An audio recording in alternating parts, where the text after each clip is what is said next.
بسم اللہ الرحمن الرحیم۔ مقتول قوال امجد صابری کے صاحبزادے مجدد صابری نے انکشاف کیا ہے کہ والد کے قتل کے بعد میڈیا کے نامناسب سوالات کی وجہ سے ان کے خاندان نے کچھ عرصے کے لیے شہر چھوڑ دیا تھا۔ امجد صابری کو 22 جون 2016 کو کراچی کے علاقے لیاقت آباد میں فائرنگ کر کے قتل کر دیا گیا تھا۔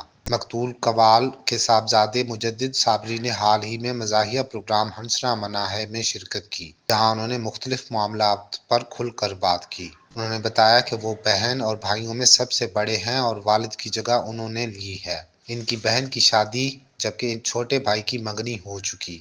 مجدد صابری کا کہنا تھا کہ ان کا فی الحال شادی کا ارادہ نہیں ہے، تاہم آئندہ 3 سال میں وہ رشتہ ازدواج میں بندھ جائیں گے۔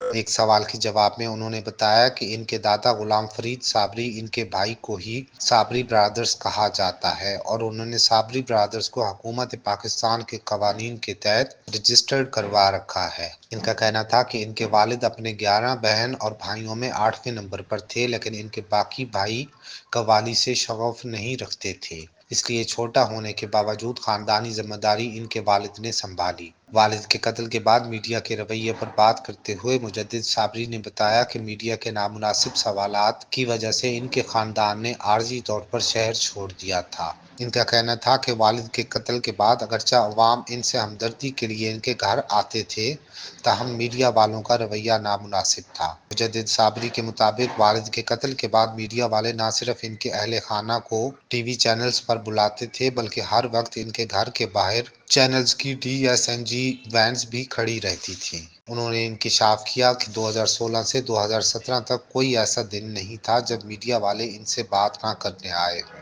ان کے گھر کے باہر چینل کی گاڑی موجود نہ ہو یا انہیں چینلز پر نہ بلایا گیا ہو۔